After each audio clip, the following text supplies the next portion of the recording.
Call this meeting to order at 6:32 p.m.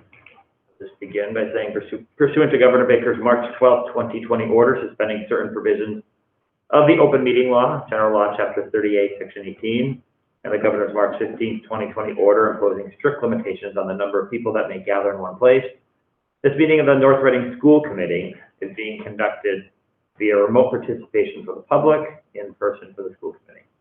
No in-person attendance of members of the public will be permitted, but every effort will be made to ensure that the public can adequately access the proceedings as provided for in the order. Reminder that persons who would like to listen to this meeting while in progress may do so by calling 1-574-218-0185 with PIN 242-878-190 pound. That is the opening. We're going to begin tonight with public input. Doesn't seem like there's too many people from the public here, but if there are any members of the public that would like to address the school committee on anything that is not on the agenda, this is the time to do so. Hearing none, we move on. Usually we start with student report, but I don't believe we have any student report tonight. Is that correct, Dr. Daly? We do not. The students were just recently elected, and I hope to have everything set and ready to go for our next meeting of the government. Very good. Moving on quickly. Did you get everything up? So school reopening, Dr. Daly, do you want to? Almost up. I can begin talking and get that going. So just a few updates. We have had, I believe since our last meeting, we have had a second and a third positive case, the third one coming this evening. So just to recap, we had one staff member at the Hood School, we had a student at the middle school, and then today we had a student at the Hood School. And so, you know, our process has been very collaborative and cooperative with the town. It's been very efficient, I will say. We have a process now where when it comes to our attention, usually it's the parents bringing it to us, to our attention. To date, to clarify, none of these events to date have been transmitted at school that we're aware of. Everything has happened, the students or staff have received the notification because of another family member or someone at home. It's where it's come from. We're still trying to get all the details from today, as it just happened around 3:30 today.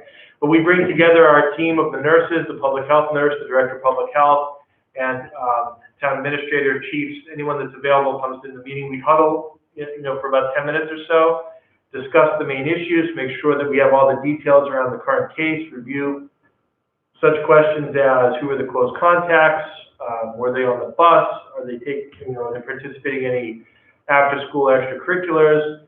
That helps me to fine-tune the message that I'm able to put out, and the close contacts are then contacted. So we've learned a little bit from each experience. Today was actually the first one that happened during the school week. The others have been on the weekend.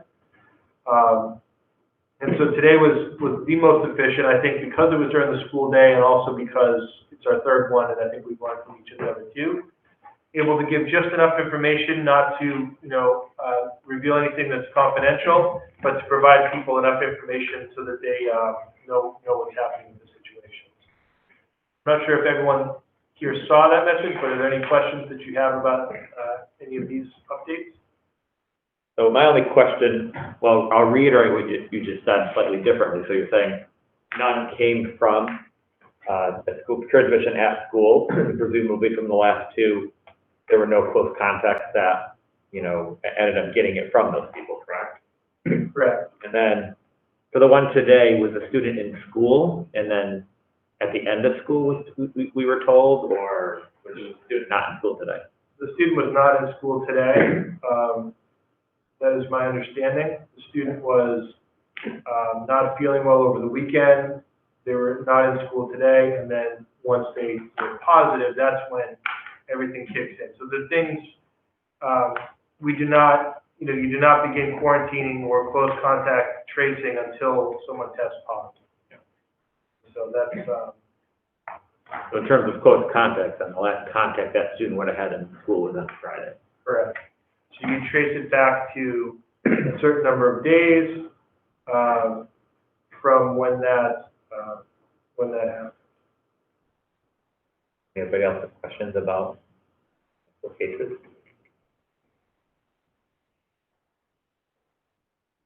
Any other updates on learning or anything else about? So yes, so thank you. So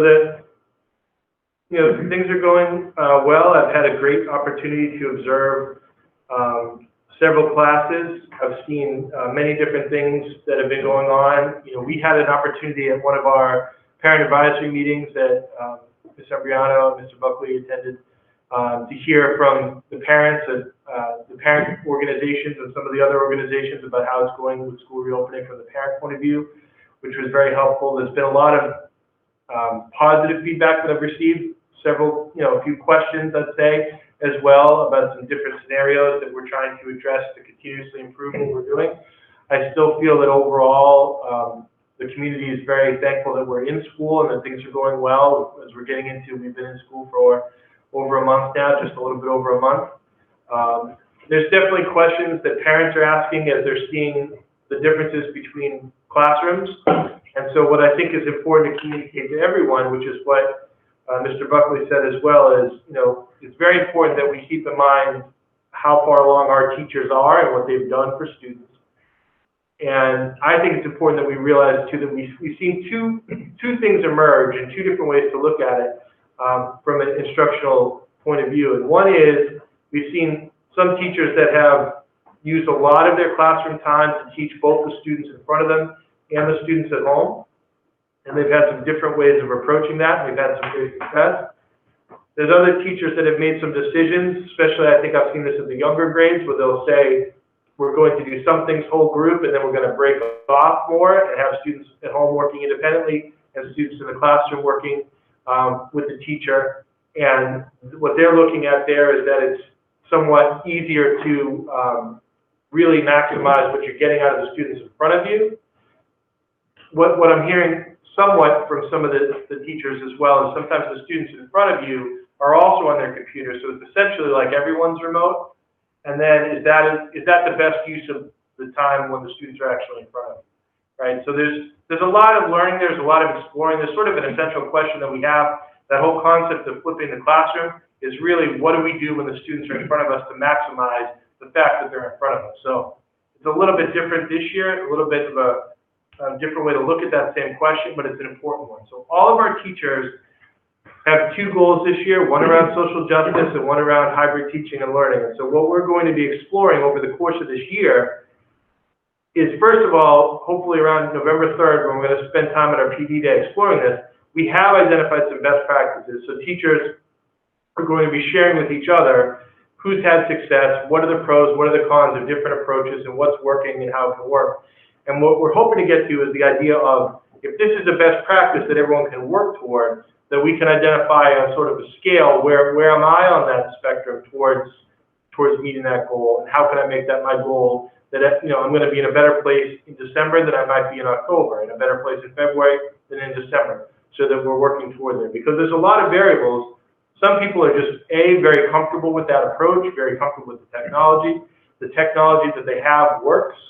There's different variables that are coming into play. And so, I think it's very important. I guess my message to the community is, we should be very thankful with all that our teachers are doing, and don't compare too much what's happening in one class and another, because that can take away from the greater goal that what we're trying to work toward here is all of our teachers and all of our students improving. And some of those, teachers that may not have the tech working in their room or are still learning it, are still adjusting, they're going to get more time with our digital learning folks. We've posted for remote learning assistants. We have other ways of trying to provide resources and supports to all of those teachers. And I will say that, we do have some grants that have helped us with technology. We do have some other purchases that have been made, but I think it's important for everyone to understand as well, everyone in this country right now is buying more computers than they've ever bought before for schools. And so the back orders and the demand on all of these devices for teacher laptops, for student devices, and for everything is behind. So we're trying to, we were out ahead with a lot of our orders, and we were able to get things like devices for students, but there's going to be a backlog in some of the devices and supports we need. And certainly if things start to break, as we try to replace them, we're facing some of those backlogs. So orders that we were told would be here by mid-October, now December, January, we're hearing of some of these things. So I think it's important for everyone to be patient and realize that there's never been sort of a run on technology the way there is right now in this country. So that's happening. So I think that's important to share. You know, I've been able to get down to the field and see a couple of sporting events this week. I think everything has worked very well. I know that it was shared with the school committee. Gratitude for the efforts of the committee to really look at the spectators being allowed. I think that the ultimate plan that we came up with the home parents being able to participate and to complete the screener has worked really, really well. I was there at the game today. Everyone is way more than 6 feet apart. You know, there's plenty of room for people in those stands. The visiting teams are able to go on the fence and be from outside, but it does allow for those home parents to be in the stands cheering on their team, which I think has worked out really well. And so far, so good with the tool. I think has worked out well. So all good there. Thank you to our athletic director and high school principal for making all that happen.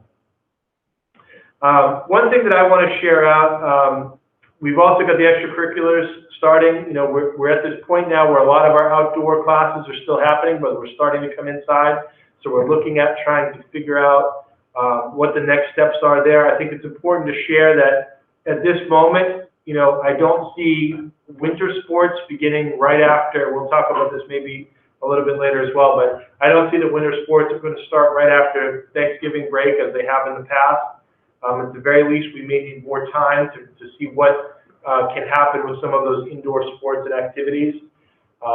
We are looking at the ways that we're in, what classes are going to look like for band, for music, for chorus, and for phys ed as they come inside. Those are all going to still happen, obviously, but we have to really think about what kind of activities, what kind of spacing, how can it be done safely, and both groups are very well aware of what is possible and how to make that work. So we're well aware of those things and we're working on them.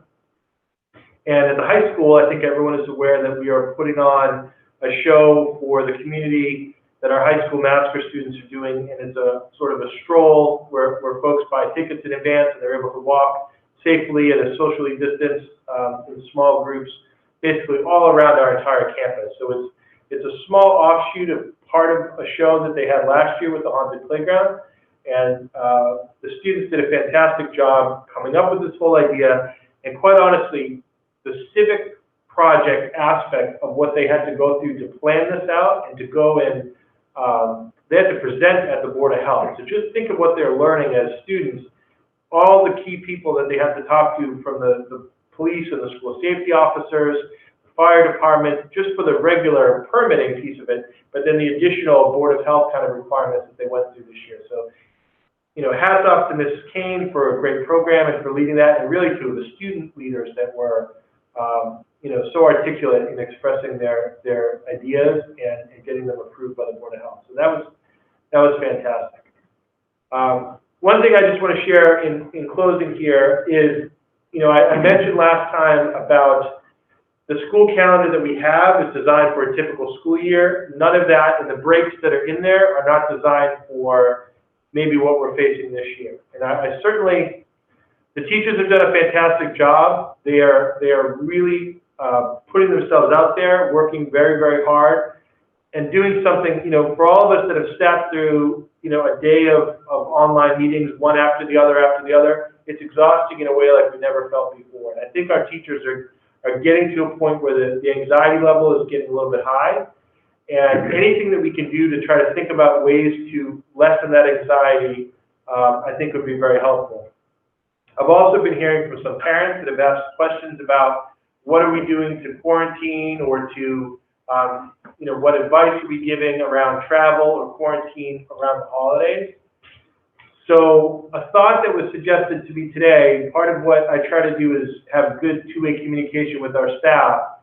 And the teacher actually suggested an idea today, which was a little bit different than something I had thought of before. So I want to share that idea with you now. And if it's something that there's an appetite to discuss, I would suggest that we possibly discuss it in our next meeting in more detail. and possibly vote on a change to our calendar to accommodate this idea. I have shared this with our administrative team, and they sort of, all of them agree that this is a good idea for what they're sensing in the buildings right now and to make sense. So the basic suggestion is that we look ahead to the Thanksgiving week, which is the days leading up to, we always have a Wednesday dismissal before Thanksgiving. So the 2 days going up to that and that half-day Wednesday would be full remote.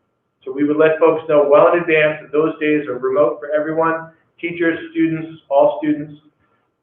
So essentially, what that allows you to do is to, for families, staff, and families to make the best decisions possible about quarantining and holiday gatherings, everything they're going to do. So the recommendations are obviously don't have large groups to limit travel, but this would allow any of those conversations, because essentially at that point, because you're not coming to school and you're working remotely, you can really keep tabs on your immediate household and watch for symptoms, and you can really see whether people have gone out or done anything.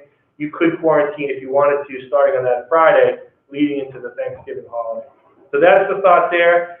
This year's calendar is kind of unique in the way it's set up, and that we have a very similar structure leading into the Christmas holiday as well. It's a Monday, Tuesday, and a Wednesday dismissal is what's in our calendar. And so the suggestion would be to do both, to let people know now in advance that we have those 2.5 days are remote, and then the rest of the week obviously is a part of the break.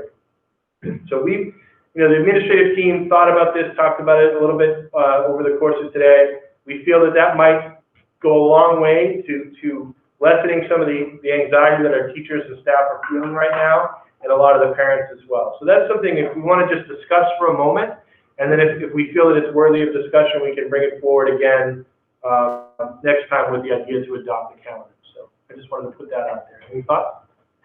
Thank you very much. So why don't we start with that, and then we can talk about other questions on opening. Anybody have any thoughts on the full remote days before Thanksgiving or Christmas? Sure. This is Rich McGowan. I think it's a sensible idea, and I like being responsive to the sort of anxiety in the building. Our next meeting is tentatively scheduled for November 5th, I believe. Do we feel like that's enough time to formalize that change and give everyone notice? That's a good question. I'm thinking that too. I mean, it gives you at least 3 weeks from that. That's a Thursday, right? Yeah, it's like, so 2.5 weeks before the Monday, the first change would be the Monday, yeah. Yeah. And that may be, I'm just throwing it out there as, is that enough time? I think we decided on it. I think we've done. Okay, we did a half-day change last week, which was a week before. Yep. So. Well, I think if you were changing it to the opposite, where you were remote and then now you want kids to come to school, it would be a different thing. But I think 2 weeks is a good enough notice that, hey, you can stay home and. Any other thoughts, Judy? Colin? Diana?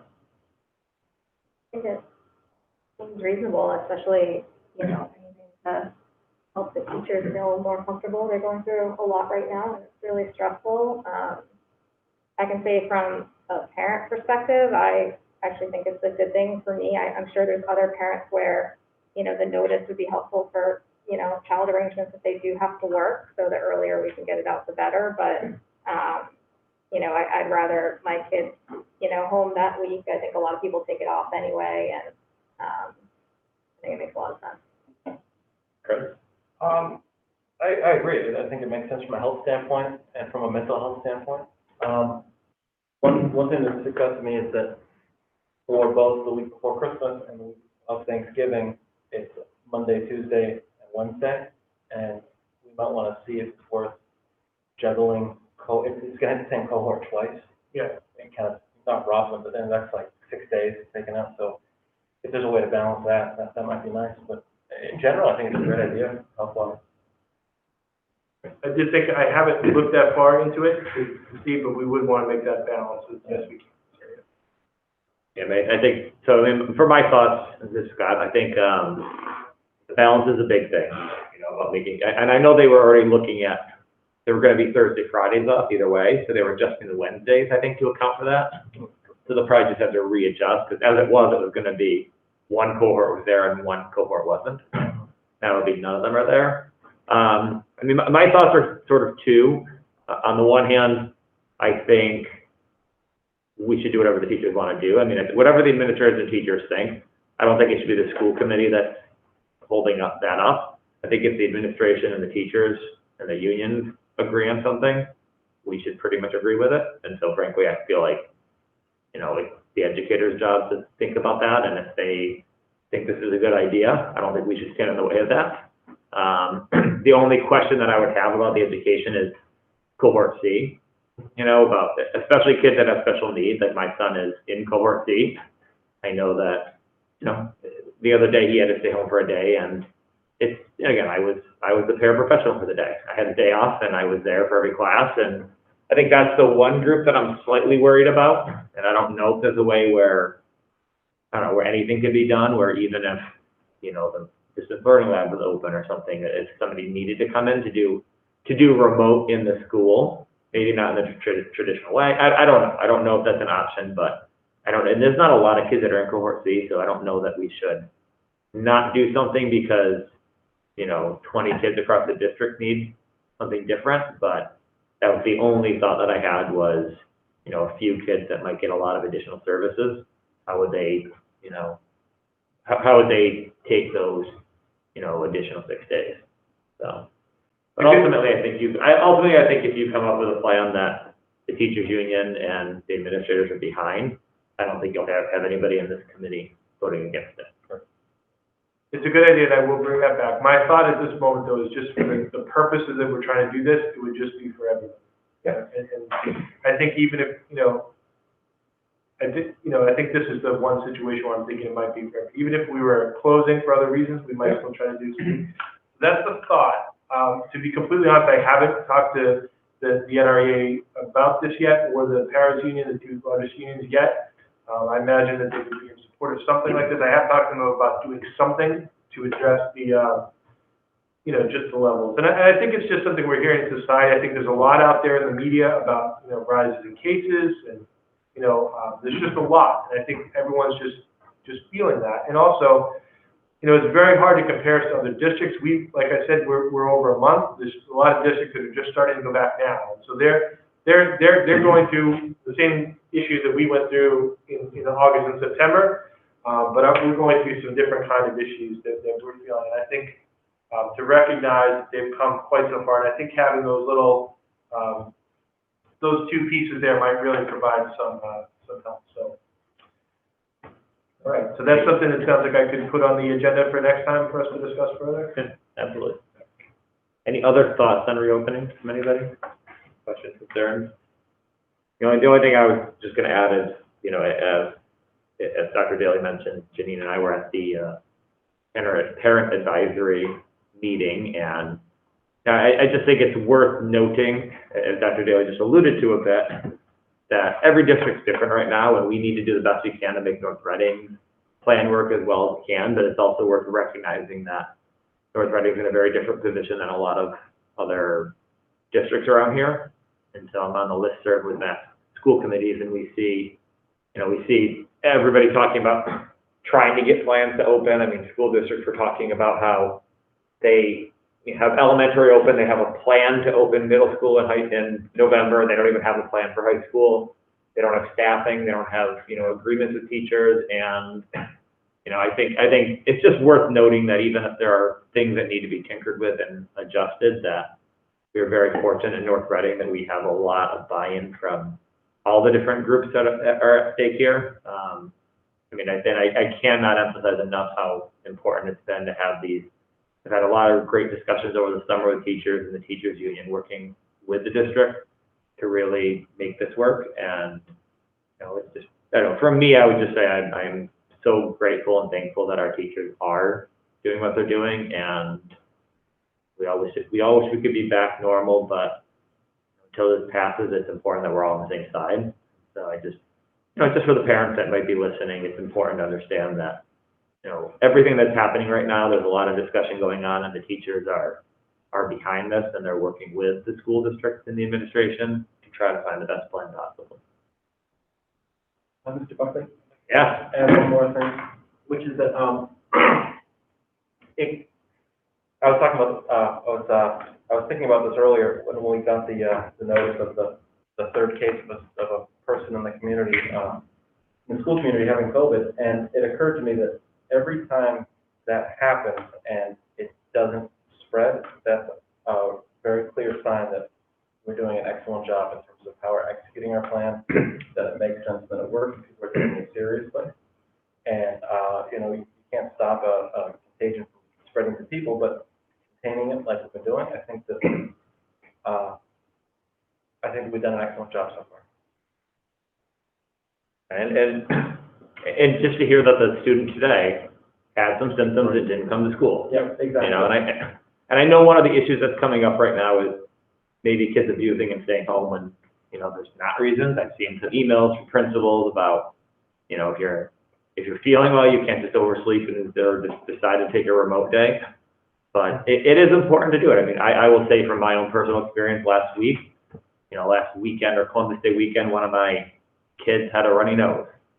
I was like, just a cold, but brought him to the pediatrician, got a COVID test, kept him home until we got the negative result, just to make sure, you know, and I'll tell you, as a parent, it was like, you know, by Monday he was perfect, or Tuesday he was perfectly fine. He was running around the house like, and by Monday he was fine, but we hadn't gotten the test yet, and, you know, be overly cautious in these situations because you never want to have a, you know, you're pretty sure it's a cold, but, you know, you just don't know for sure.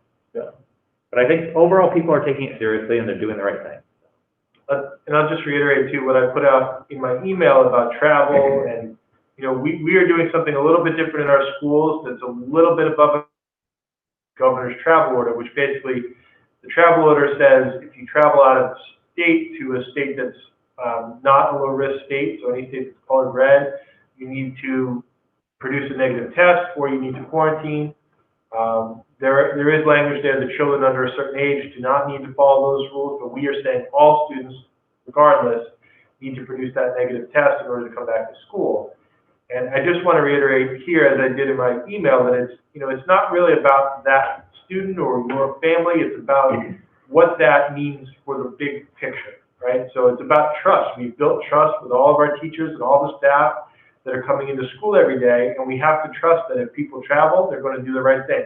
If people are feeling sick, they're going to do the right thing. And that's why completing that daily health screener, having a conversation with the nurse or the principal, if there's any questions, is key. And, you know, 99% of the time this happens, but when it doesn't happen, it very quickly becomes a situation that the trust is broken, and all of a sudden, the whole conversation is in question, right, about what we can do and whether we can continue to have school as we're having it. So it's very important that everyone continues to follow those rules, complete that screener before you come on campus, and have any questions that you want to discuss with the nurse. So please continue to do that. Okay. Thank you very much. Moving on. For new business, we have large capital presentation. Turn it over to Mr. So I am going to go to the podium.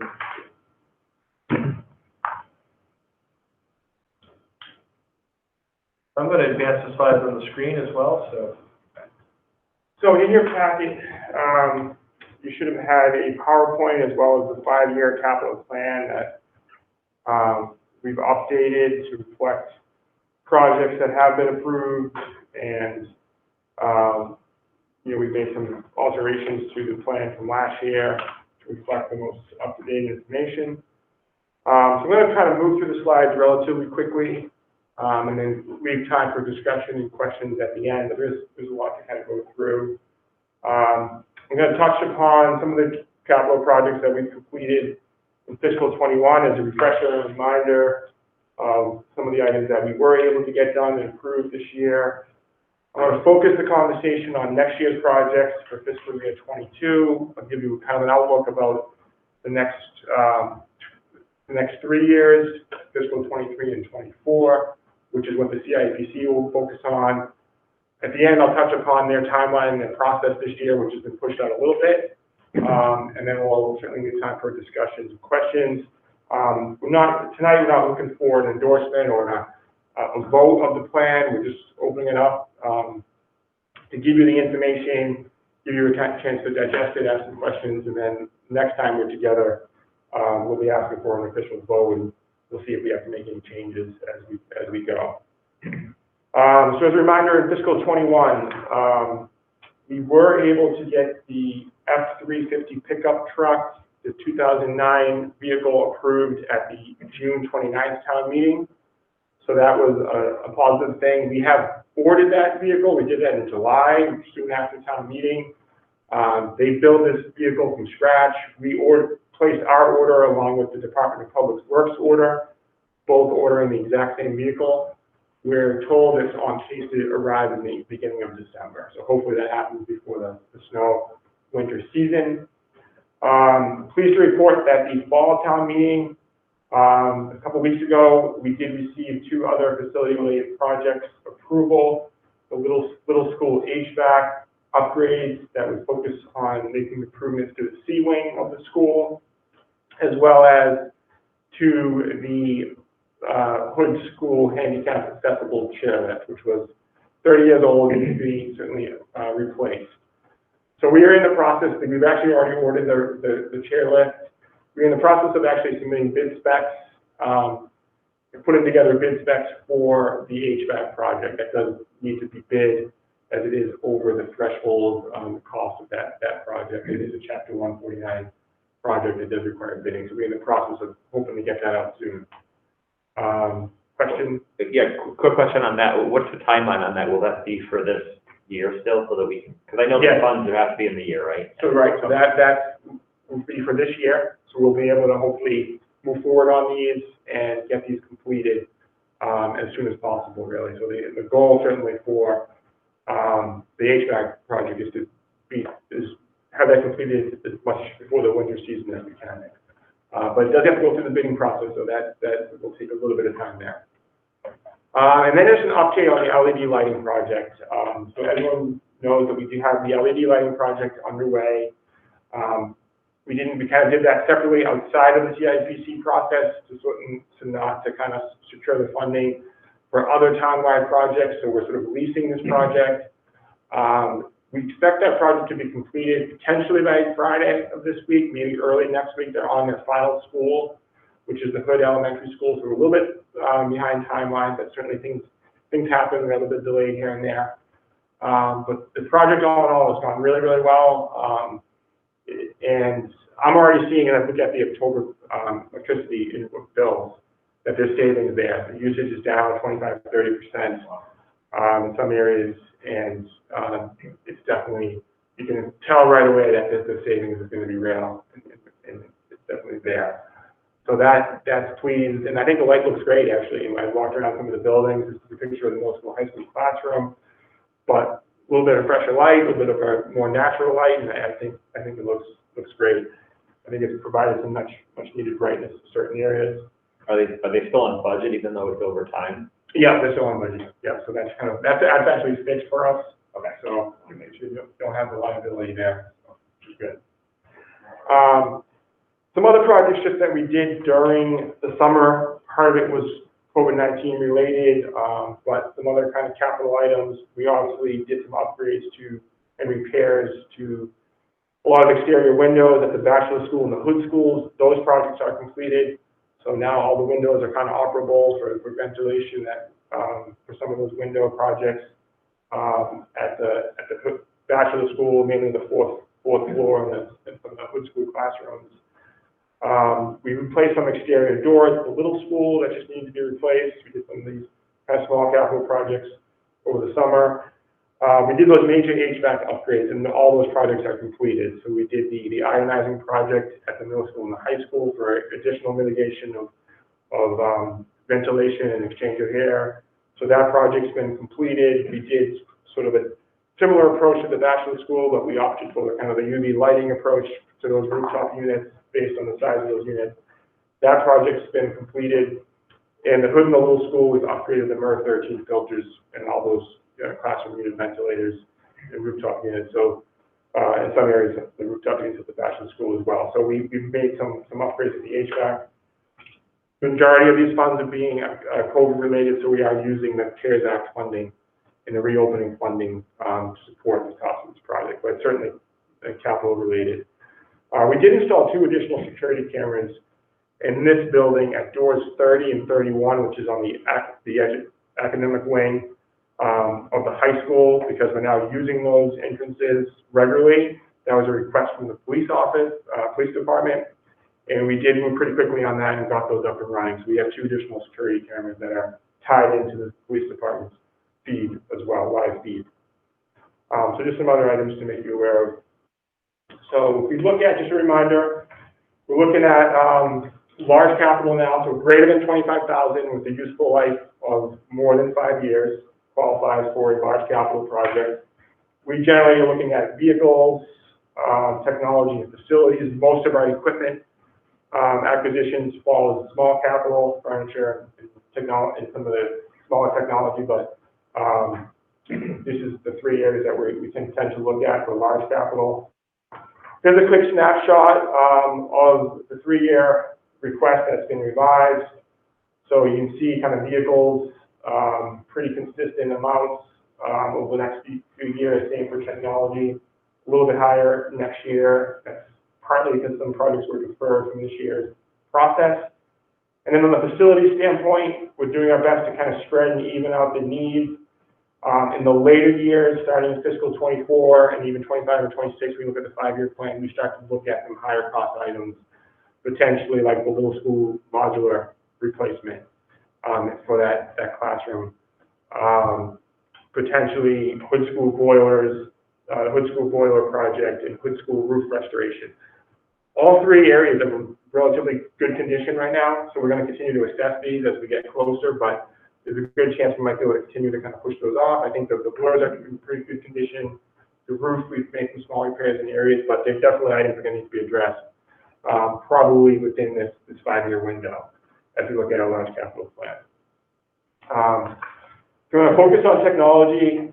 For fiscal 22, we have 2 requests. The first is the annual allotment of $60,000 that we did not get this year, but we feel it's very important that we establish a computer replacement plan and an ongoing amount of about $60,000 we feel is needed.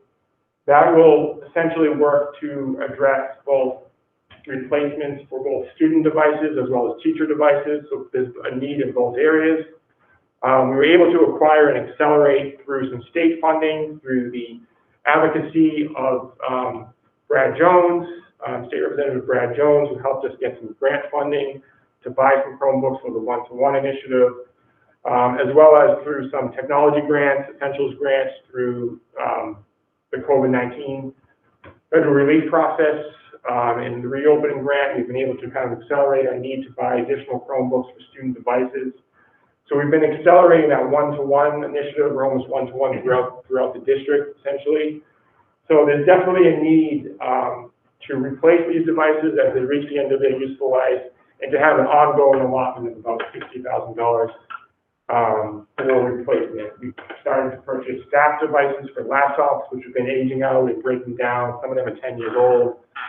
So we're going to need an ongoing allotment to ensure that we have the funding to upkeep these devices for both students and staff, in some cases the classroom Chromebook carts that are spread throughout the schools as well. We need to make sure we have the funding available. Our vision is to kind of shift the one-to-one initiative, which is so embedded as part of our curriculum, where we acquire the 7th grade new devices and so forth as part of our operating budget. But we need an ongoing allotment for large capital for replacement. The second is kind of a continuation of what we look to do in fiscal 21, but technology was deferred as part of the town and school capital plan, as the town only looked at the most pertinent kind of facility-related school safety, general safety, emergency-related facility and building projects. But we still believe that there's a need for this $45,000 allotment to replace instructional classroom equipment, mainly smart boards that are in the 3 elementary schools that are past their useful life. Most of those were repurposed classrooms from the middle school to high school. they're breaking down, they need to be, replaced, in many cases, so they're starting to just wear down. We're still using them, even though we're kind of hybrid. They're still used every day, still a part of our curriculum and our instructional process with technology in the classroom. So we do need an allotment to replace these devices. This would have been the number one on the list had the plan gone forward as typical. This was the highest ranked project through the CIPC that past year, so we feel it's important to continue to ask for these funds. I think the ultimate vision is that we're going to pursue moving to like a one-fit-all interactive board that kind of replaces the overhead projector, the smart board, and the teacher kind of press on the desktop. We think we can go to an interactive board through an HDMI connection or even a Chromebook casting or mirroring with the teacher's laptop to meet this need, and then we're only maintaining one piece of equipment, as opposed to maintaining and replacing the projector bulbs and the desktop, pressed on in the classrooms, as well as the smart board. So that's the vision that we would be exploring with some of this, certainly with some of the funding if approved. Like, quick question. Yes. Is that because the technology has increased and we, got with the smart board? Yes, I think the technology has advanced, certainly in the last few years, that the interactive board, I think, it's more affordable now than maybe it was a few years ago. And we think it just makes sense with the technology and your ability to kind of cast to that board and so forth has come to a point where we think that's kind of the next, where we want to be in the future. Some of it might not be able to be done, because this technology is just bleeding edge, just coming out right now, right? So some of it is still, smart is still a big player, so we might be able to do some smart board replacement early on, but then as it goes on, we are starting to look at these other systems that are kind of combining it into one. Right. It does look a little different at the different ages as well, for what the needs are, but. So thinking of maybe having some piloting, some classrooms with the newest technology in some areas. Just out of pure curiosity, would you start maybe with the newer boards here at the high school, middle school, where the technology is a little bit more advanced, and then take the smart boards here and move on to the elementary? Probably not. Yeah, I think that's. Yeah, no, the smart boards in the elementaries are definitely most in need right now, and these are still working fine. And we kind of built these here, just to be clear too, I don't ever see us moving these out. We can just start to replace things here to add on. So the boards at the middle high school are not interactive in and of themselves. So the boards themselves wouldn't go anywhere. It's not a smart board. They're not touch. So the technology that is used in that, we could just replace in different ways. Okay. So yeah. Thank you. So a couple quick thoughts. I mean, number one, I know what you were just talking about, like the more we can make it easier to be able to teach the live and people at home, the better, because again, I think what we're learning is there might be something, this might be going on for a while, and there might be something in the future where we're going to have to be able to work from home as well. But my bigger question is just on the numbers. I don't think the numbers you're requesting are nearly enough. I mean, They're not.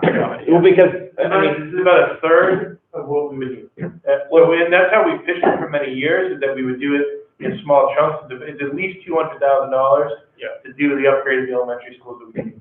But this is even the device replacements though, like before, the whole idea was to have, 7 through 12 with devices? Yeah. I don't see us going away from K through 12 having devices. You can't expect that when a kindergartner gets a device that they can use it from K through 12. Yeah. So there's going to have to be 2 sets of devices. So as I see it, you're going to have to be buying devices for kindergartners or first graders, and then you're going to have to be buying them again for 7th graders. So every year you're going to have 2 sets of Chromebooks that are going to have to be purchased for 2 grade levels, and then the replacements of the ones, that happen along the way. And I just think it's not nearly enough. Yeah, for the devices. and this doesn't cover that. Yeah, This is only covering the classroom tech. There's another item that I think might be coming up that talks more to the student device, but you're absolutely right. From a general point, we, doubled the staffing also. I I mean, we talk about taxing out our teachers and we did add a technician, which is great. We have something, but Yeah. those positions need to carry on in the budget beyond the COVID Yeah. piece, because we're not just gonna all of a sudden next year, all the good things that we've learned from, having younger kids using devices and all that we will do, we're not just gonna say, oh, we're not gonna do that, right? So we're gonna need to support all of that in our class. I mean, I think it's a great question. I think we've been able to acquire quickly because of some of the federal funding that's there. So we definitely feel like we need an ongoing amount. It's not going to be in the operating budget. It's been in the capital, through the large capital process generally. But I think your point is good. I don't know if the amount allotted here long term is going to be enough, given the amount of devices we have. I don't think it's not going to be another source. If we're not going to be able to get funding kind of into our operating budget, in some ways to assist, but we definitely need an allotment of money through this process right now through CIPC. The $60,000 has been the amount that has kind of garnered support through that process. But that was 7 through 12. And so I honestly don't think it's nearly enough. I think we need to say the 60,000 number that CIPC is used to hearing is for 7 through 12. We're talking about K through 12 now having devices, and so we need, I don't think we can do it. Like, I mean, the operating budget's gonna have to support some of this. Then there's gonna be some from CIPC hopefully, but Yeah. I don't think we're requesting nearly enough for all the, all the stuff we're going to have to do. So to say that another way, if we're going to be giving, so up to now, it's been a project to try to get everything up to speed.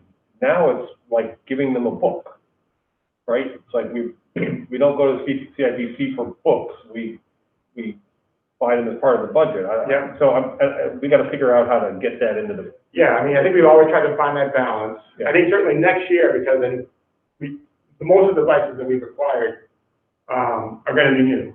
And, but I think in the future, as we revisit this in a year. Right, so your fifth and sixth graders that, or I guess, so we bought them for fifth and sixth grade this year, right, as well as everybody else, but they won't need to be given new ones for seventh grade. No. So there is some time to ramp this up, but the long-term plan clearly has to be. This 60,000 supported about one new grade per year. Yeah. What Scott's saying is correct, that if we were to say, it's a huge stretch to say that we're gonna get 5 to 6 years out of a Chromebook, the life is around 4. Yeah. We've definitely had more success than that, and I'm hoping with new generations. But even if you said 6, you're at least doubling that now. So it's at least 120 to replenish the kindergartners when they get to 6th grade, and the 6th graders, the 7th graders to get. We plan on having 60 in the operating budget. And by the way, you need to place the order now. Right. So somebody was still waiting to come in. Yeah. Quite honestly. We're gonna place it now for 6 years from now. Yeah, but in the fall. But the point is well taken. I think there's, I think we do need to be one-to-one, K through 12, and we need to make sure that the devices are working and that we have this plan. We can't do it all in the operating budget. That's something we need to start communicating by the line. But the one thing I would push back on though is, I don't see this quite as like textbooks. Because the CIPC is there to look at infrastructure and building stuff, and technology is a big one. All the other departments in North Reading do the same thing. Their technology, like, again, it's not built in to replace the computers every 5 or 6 years to their annual budgets. It's built into the CIPC budget that when their computers get old, they get replaced. So every computer in this district gets replaced, usually through CIPC, because it's a long-term thing that the annual budgets do not support. And so, again, we've been able to do that, and I hear you, and we have to find that balance here. My only point is, if right now we're talking about buying for 1 grade, I think we need to double that. I think it needs to be buying for 2 grades, because now we're not doing 7 to 12. So I guess my question is the CIPC and the financial planning team sort of, do we need to start asking these questions there and saying, this is not, the one-to-one initiative, which was 7 to 12 and now 1 to K to 12, is not, a 7-year project and then we're done. We're gonna be here every year for this. Yep. And that's not typical of CIPC requests, as I understand it, so, and that's fine, if that's the best way to keep doing it, but it's something, we don't want all of a sudden them saying, well, we gave you 60,000 last year, Yeah, we don't want to do it this year. We certainly need an amount, it's not too different than the town has received 35,000 in computer device replacement on an ongoing basis that's been supported by the CIPC. So we're at least kind of double that, and I think because of what's gone on, and we have so many more devices, I think once the dust clears, we'll see what happens to the operating budget. I think we may need more, and I think it's true. I think this might have to be adjusted, if not this year, down the road.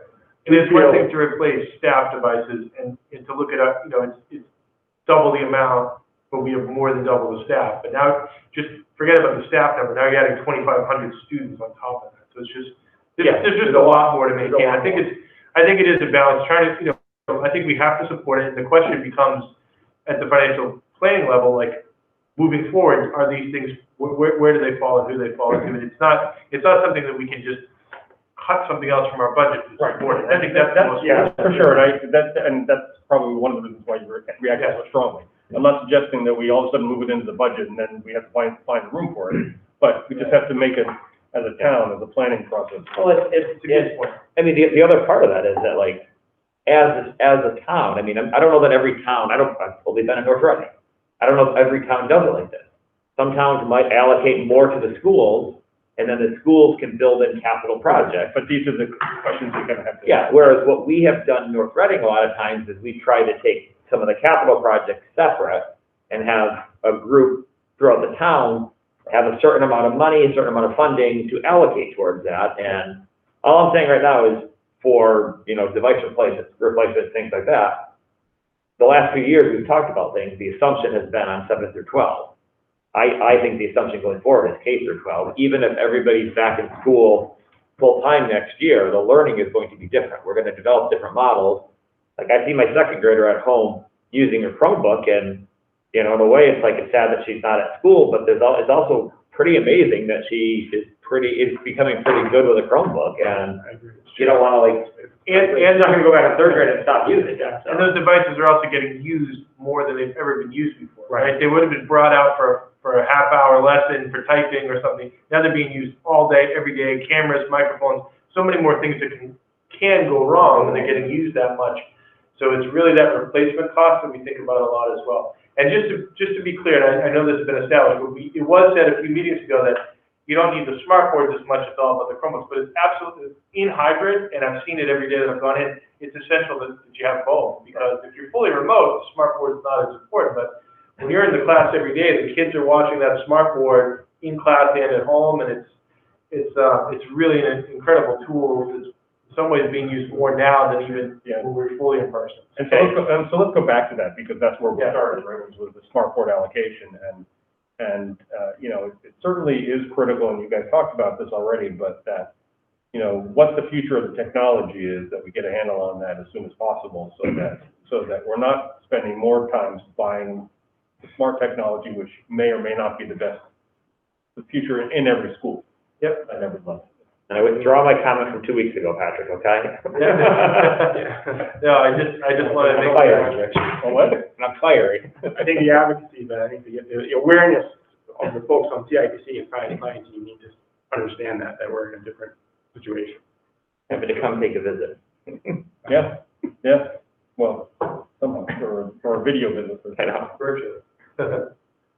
Okay, so that is kind of technology, Really, so some more to kind of think about there. Appreciate certainly the great feedback. I do think for this year, we should think about that, honestly, when we're putting our initial request in. I think we should think about the K through 12, and, maybe when we come back, have a higher amount for that one, personally. Okay, well, no, definitely. Okay. So next is going to talk about vehicle requests. We have 2 vehicles requests for the focus on fiscal 22. So this was kind of in the plan as that was put together and to consider a second multifunction vehicle acquisition. As you may recall, we did purchase one a couple years ago. We kind of had the ability to utilize that for about a little over a year and a half. We have seen us certainly save significantly in our transportation costs for athletics, certainly used elsewhere, extracurricular. I know performing arts programs have used it numerous times. We definitely have a need for a second vehicle. I think that's certainly clear. I think if we had a second vehicle, we're now going to be able to put more teams, more runs that are just a little bit larger, larger teams. Basketball and a variety of more teams allows us to have that much more ability to take more transportation runs, more in-house, and really even experience a greater level of savings. So we've kind of found that there's a sweet spot for every vehicle that could be between 40 and 50 runs would get transferred from outside contractors to in-house, which we're on average paying about $300, in some cases a little bit more. Again, this is a bid year. Those costs could go up next year with the athletic and extracurricular transportation. We think that ranges between 12 and 14, maybe on the high end, $15,000 a year with each vehicle that's purchased. So the payback is very small. We're looking at a less than 4-year payback. We'd be willing to take the approach with CIPC, which I think they liked the second time we went for this vehicle, is that we would take that year one savings and offset it. And then from there on, we experienced the full savings, which would mean the cost of this vehicle has really gone up to about $55,000. 4 or 5 years ago, I think we were hoping it might be $45,000, but it's really about $55,000 right now. So we could take that amount and only request $40,000 as one approach, which they sort of liked. It did help us get the support and I think get this project over the hump a couple of years ago. But I've talked to Athletic Director Dave Johnson, and we definitely feel like a second vehicle would be certainly helpful. I've talked to Alex and Kane about it. I've talked to the folks on North Reading Hornets Productions, and I think they feel 2 vehicles are needed. So this request is kind of on the table for fiscal 22. Chris? Michael? Yeah.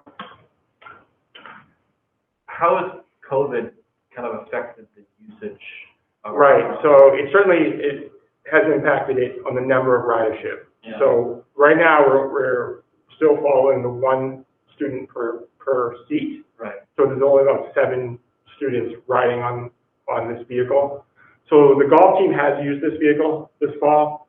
They normally would use this, and that would be all they're using. Yeah. They're actually using this vehicle now in the backup spare special education van, because they generally want to transport about 10 athletes to a competition. So they have been doing that, and believe it or not, we've actually been using a second shift custodian that has a 7D license and to also help transport this year with the athletic event. So it's been the coach driving this vehicle, and the second shift that takes about an hour off is, he leaves the high school, middle school for an hour and drives and comes back, works, and then goes back, picks up if he has to. And that's allowed us to do that. Yeah. Chair, but Michael, is it fair to say that if we didn't have this, we really would have had challenges to have the support at the games? Yeah, I see it even with COVID more than ever. I think we just like having that flexibility of us having in control of that transportation. With the team and the coaching staff can kind of follow their own schedule. They're not at the mercy of the contractor that may have to finish an elementary run that has limited drivers. There's not a lot of bus companies right now that have the ability to have separate charter drivers. So what you're looking at is you're looking at a driver that has to finish, in some cases, an elementary run. I know we kind of swapped that this year, but in some cases, an elementary run, and then get back to the high school or finish a late high school run or middle school run and get back. So they're kind of waiting at the school, and it's a challenge because it's just a shortage of quality bus drivers that companies are faced with.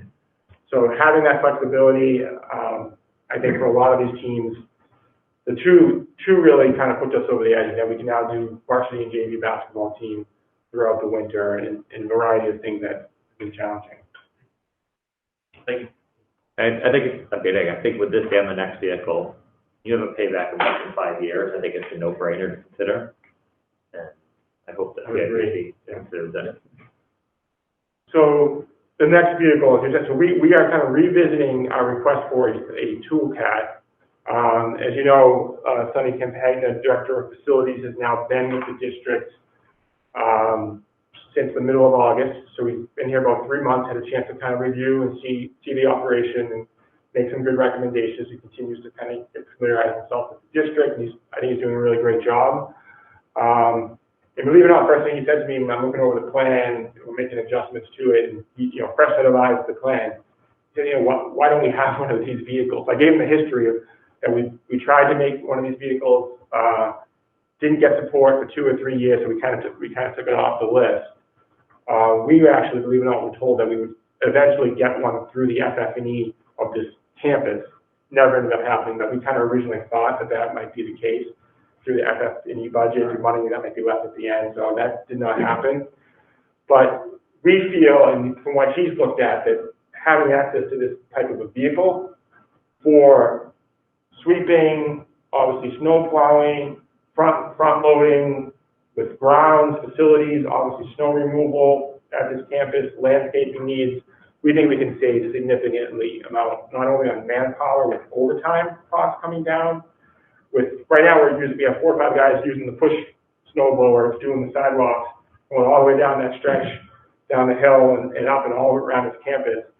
That could be done in half the time with a vehicle, with one guy, with a vehicle like this. So, and then just even with the ground and the sweeping and different things that we're doing, we think this would be a significant upgrade of efficiency and cost savings to our operation. We're willing to share it with the town. Certainly the DPW would have access to it, and at times we've offered that. We're willing to do that as well. But again, we think it's less than 4 years as well. So they're actually a pretty helpful video link. I don't know if you guys want me to share it. You don't need to do that. You can watch it at your own time. But there's a good, helpful 2-minute video link there. My only other comment here is, if for some reason this can't be funded, this was one that I was wondering, should we even consider trying to get it ourselves? Because it's so many hours that we're talking about here. I think I'll answer that and saying yes right now. I mean, we came close to doing that. We actually released a used one for a year, for 6 months. And it was great having that. It was a very old one with a lot of engine hours and man hours, so it wasn't worth it to invest in it or to buy out the lease. It would have been $35,000 to buy out at the time. But we just wanted to experiment with it. We had it for 4 or 5 months and it was great, but it was clearly had hours on it. But I mean, they can be leased and we can pursue that. But it would be great if we could get the support so we get the savings right from the beginning. Yeah, but I just think we're asking our custodians to do so much right now, and we need them in the schools. There's so much extra cleaning that is needed, that if we could support them, like when winter months come and they can, it'll be so much quicker for them. I agree. To do it. So we've gotten some additional grounds assistance, and we actually feel like if we had this vehicle, we could now have the manpower to put to devote one individual that could be in this vehicle doing the sidewalks, doing all those areas, and then we could have the access to have two or three plowers. We could eliminate all of our outside contractors for plowing, which we do contract out with some of the towns bidding through the bidding process, some of the towns plowers, Warren Pierce and Smith and Sons that do some of our other schools. We feel like we could phase almost all of that out, which would be a significant savings. I mean, we think this is actually conservative savings, quite honestly. For this game. Yes, correct, yeah. I think we should think about that even for our budgeting for this year, because I mean, just the time, the amount of hours we're talking about other positions potentially to be able to do some of these things, that like if we could do it, 5 times quicker by having the proper equipment, it's, I don't know the timeline of CIPC versus when we're doing our budget, but this is the one vehicle that when I was looking through the presentation, I was thinking we probably need this as opposed to want it. Yeah, I think, and as Michael said, having Mr. Campagna come in, it's almost like we did an audit, right?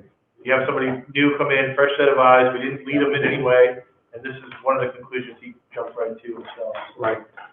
Right. Michael, what's the estimate for lifespan? So yeah, this should last, at least 12 years. I think with good maintenance, if you generally get in service, you can get 15 years potentially. So, I mean, effectively, if we got this 15 years ago, we'd have saved like $200,000 then. Yeah. Absolutely. Okay, great, thank you. So to keep derailing you. So just some future items in mind, we're actually, our special education fleet, we have 4 vehicles, 3 are in operation daily, 1's a backup or a spare. We're actually in pretty good shape here. We do have our spare, which is a 2011, has about 103,000 miles on it. So something that we'll monitor, but it could be something we want to consider replacing in the next year or two. We've been able to kind of extend the life of some of our spares a little bit longer than 12 or 13 years. But something to kind of consider, keep in our minds that we put in the plan. I'm going to touch last category, facilities. So we're looking at really quick kind of a 3-year outlook snapshot. The little school has a couple projects that is the focus for fiscal 22. Middle school parking lot has been deferred a couple of years. We really feel like that now needs to get done. You know, it's going to go through another winter, and we really want to push for that one hard for fiscal 22. The little school fascia and soffits are certainly deteriorating and decaying. It needs to, we're actually waiting for the final proposal for that. That's one thing. We've got a couple companies that have come out. So that's our budget figure in there is an estimate. So hopefully by the time we're next together, I might have an actual figure. But I'll get to that in a moment. And then there's some other items you can see in the 3-year outlook. But certainly the paving projects kind of revisited from prior years. You can kind of look at some of the data here, but it's certainly, we feel like that needs to be the priority for next year. $100,000 would get the job done. Also expand some parking spaces at the school for that gravel area where the old playground used to be. We had talked about this project also including kind of a study to see if we can improve that front loop and the drop-off area. So that, if approved, we can try to certainly revisit that conversation and that project as well. This is something that's new. Again, this is a recommendation by Mr. Campagna, who came and looked at things.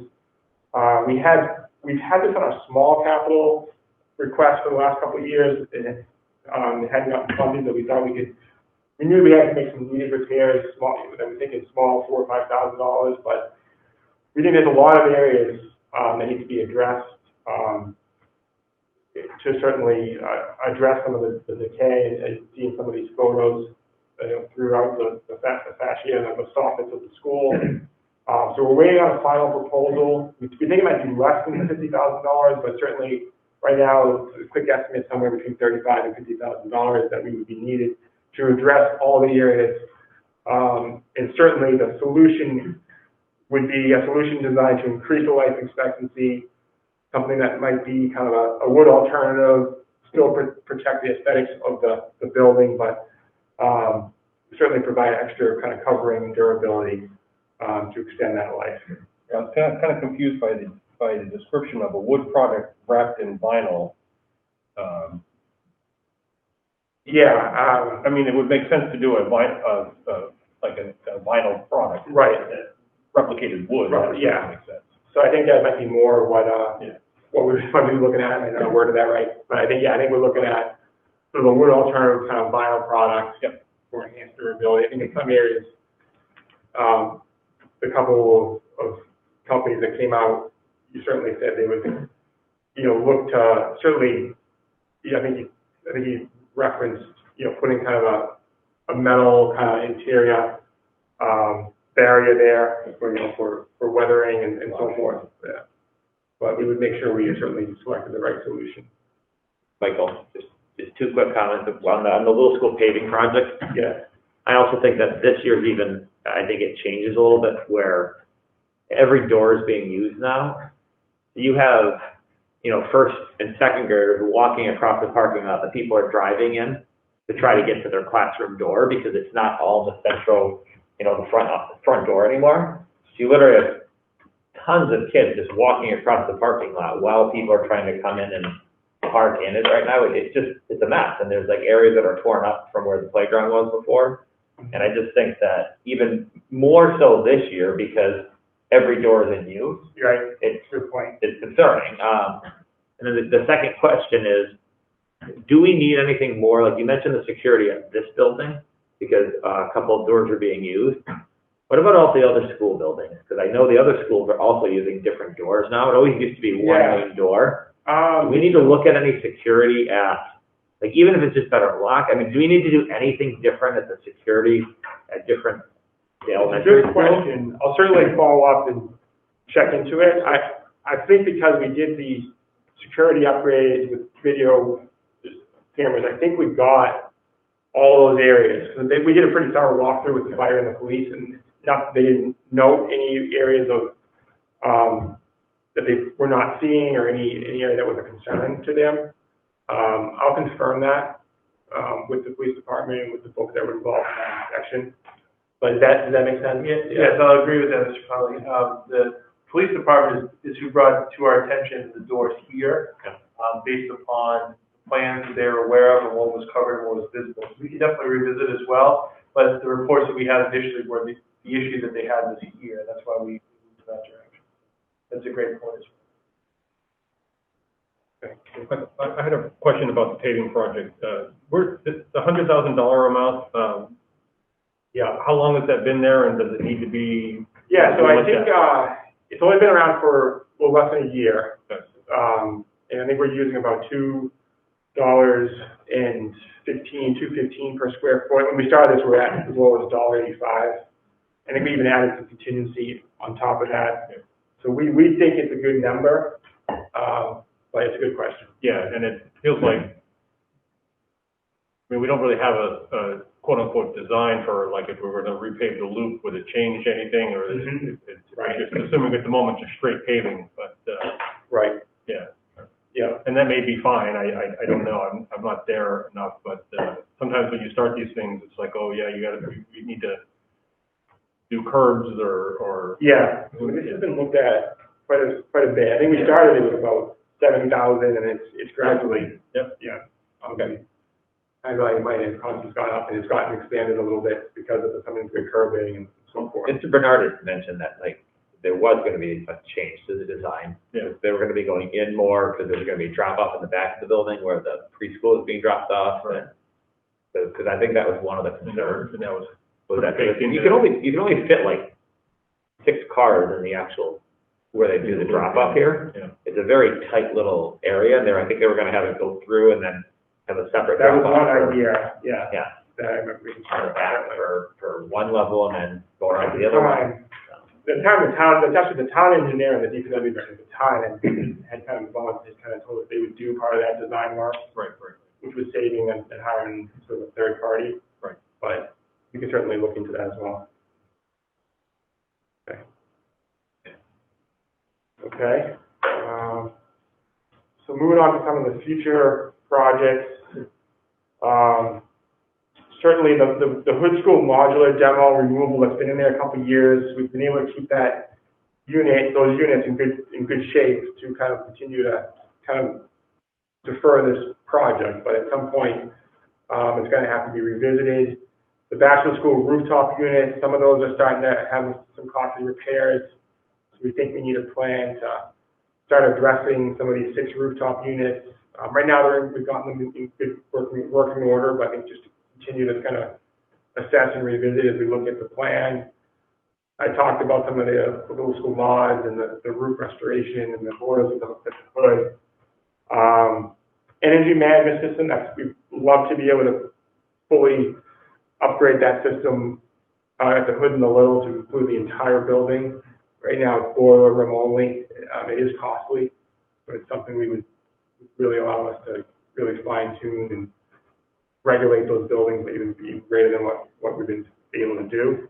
Similar to how we've been able to work this building as batch. So just another outlook of some of the facility-related projects that are included in the plan. Again, it's certainly heavily focused on the elementary schools, with this school certainly being the newest building. we're going to continue to explore energy efficiency measures, certainly so solar. Continuing to work with RMLD on what solar could look like and waiting for information from them on their RFI that they submitted. Supposed to get information about a week ago. I have not gotten that yet. I reached out to them this week about it. So all things as part of the plan. In terms of the process, so we're looking for school committee feedback and approval this month and next in November. Requests are being told are going to be due at the end of November to the CIPC this year, which is a little bit delayed by about 6-7 weeks. CIPC would then restart meeting in November and December. They would look to, I believe, finalize their rankings sometime at the end of March, beginning of April, and then I think that presentation goes in front of the select board towards the middle of April, and then obviously town meeting in June. So, any other questions? My only other thought was, I say this every year, but the demolition of space, we need all the space we can get right now. Right. I'd be a little bit concerned with removing any units, even if they're not Yeah. there right now. So you know what happens, right, so we would actually take over the SEAM classrooms. Yeah. So we would actually lose some rental revenue. Yeah. But it's a very good point. There would be one classroom that we would lose. Because it would be a swap. It's 4 modular classrooms, and there's 3 SEAM. And SEAM is in the mods right now, occupying 2 of those units in the mods right now. And so why is it that we're going to replace the little school modular, but not the study that we've always been a part of, now again, we can revisit it, but the little school with that being predominantly where the early childhood and the pre-K program is housed, and looking at what their needs are, and there's no rental in any of those rooms. We didn't think it was at all possible for us to lose that space and not be able to replace it. We don't know where we put the pre-K, for example, in those classrooms being utilized. Because we thought it was more possible, we always thought it was more possible with Hood, because they did have some swing space with use of the makerspace room and the library and a variety of different things they could do. The makerspace could move to the same areas of the library at times, and the fact that there was 3 rooms that we were renting. We felt we potentially could save a huge amount of money with 4 modular units. It cost the town $1 million, a significant amount of money by not going that direction. I know that one of the thoughts was and Dr. Daly had mentioned before about, like, we're going to address the full-day kindergarten cost and early child care development. Some of the ideas involve having space to do things with. And I just wonder if with the plan that you're going to talk about with 2025 plan, if, that's going to be part of it, and talking about space would be part of it, that would lead into this discussion in any way. It definitely is something that we've talked about. I just don't know that the mods or that space, just based on their useful life. Yeah. Well, or a replacement being something where it could be. I think what you're asking is, should we be demolishing and replacing, not demolishing at the Hood? Yeah, I mean, we can revisit that. I mean, we've gotten those mods in a good, a couple of years ago, we were thinking, the time might be coming, but we've been able to do some repairs and address some of the issues, to expand the life of those units. So, fortunately, we've been able to kind of keep moving it out a year or 2 years as we reassess each summer, and we've been able to salvage. But they're certainly not going to last forever. Yeah. We've gotten to that point. We can revisit that conversation. Or even an addition as opposed to not. Again, I don't know. Maybe the addition is a lot more expensive, but. Yeah. I think this town needs. There's a lot of things that people are discussing that are needed, that go even beyond just the schools. And so maybe there's a way to combine some of those things to do a project that adds onto a school or uses another piece of land, or certainly could see expanding that program, combining early childhood would save, it's a long-term investment that would centralize some of that. I think some of the things we've done this year because of COVID with allowing, access for employees to have children with childcare. It's just, these are positive things that we can continue to build on. And there's ways to combine, you know, I've seen a lot of towns successfully combine early childhood and senior support, you know, so those are two needs for this town, and maybe there's a way to continue to think about that. And I think those are conversations for this committee and for others with the town. I know there's a lot of projects out there that we need to see what we can do. So it's a good thought, though. Yeah, good. Thank you, Mr. Donnelly. Thank you, appreciate it. Okay. Oh, wait, you're all looking at me, aren't you? Next, superintendent's goals, Dr. Daly. Thank you. I'm going to share my screen again in a moment, but what I'm sharing tonight are my goals for the 2020-21 school year. As you know, I completed my first year last year through January through July with my first set of goals. It was a little bit different over the summer than we had planned, and then we were able to come back together here in the fall with the new set of goals for this year. So I was able to meet with the evaluation subcommittee, and I proposed those goals. And then tonight, I'm hoping to share my final goals for approval. The plan, I don't have in the packet the overall schedule, but I can summarize that as being that the goals would go from this fall and they would be done by this June. So it would be this school year's plan. And my reason really for doing this tonight was to get out ahead. I want to model my goals ahead of what everyone else is doing in the district. So I'm very happy that we have the process for educator evaluation for our administrators and for our teachers this year. And I think it's also very good that we have our, template that I'm using is the same model. So it's going to look a little different to you possibly than what you've seen in the past. I'm trying to use the updated Department of Ed templates. I'm trying to model with my goals what you're seeing with the administrator goals, what you're seeing with the teacher goals, trying to have some alignment between the school committee goals, the district improvement plan that, we're still operating under NRPS 2021, but there's certainly some changes with the addition of equity and other pieces we talked about within our PS 2025. I'm trying to get these out tonight so that our administrators will have their goals ready to go, so that on November 3rd, when we meet with all the teachers who are setting up their goals, they can model theirs after what we've set up.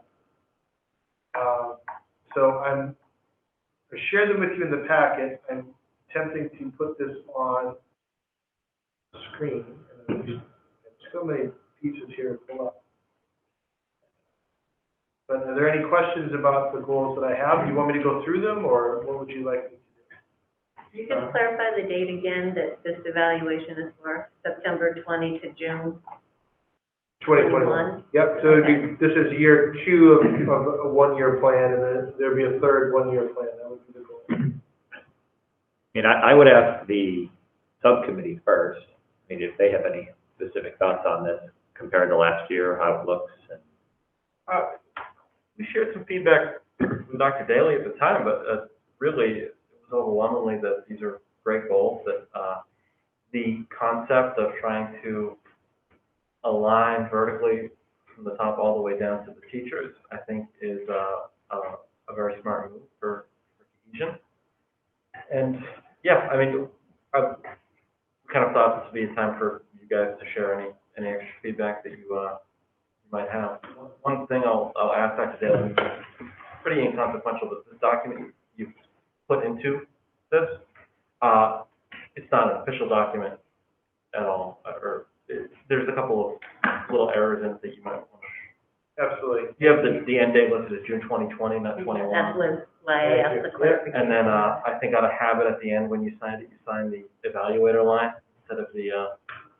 Oh yeah, that's right. I'm the educator. So one time I get to be the educator. Right. Yeah. No, that's all. It's all a work in progress. Right. But the goals goals are what this is about. The goals are right where they should be. I'll call one thing out that came up during the subcommittee meeting that I think you guys should have your attention drawn to, which is that Dr. Daly he does it in the first goal here, is he's listed the criteria for what's it called, excellent? Exemplary, excuse me, for exemplary. And that's something that I think is just a terrific idea to model, that the goal is to be exemplary, and you know, we're going to be evaluating him to make sure that he's proficient and hopefully exemplary. But that's one element I thought is just and it wasn't even a goal, it's just a good idea, a good practice to kind of have that trust and evaluation, and also be shooting for the top marks. I took the advice of the committee from last year and definitely pulled back the focus. I have many less indicators, still representative of the full rubric. And I did a student learning goal as well as a professional practice goal, and in addition, 4 district goals, similar to last year, but a real focus on specific indicators that are aligned closely with the goals. They certainly build on the goals from last year.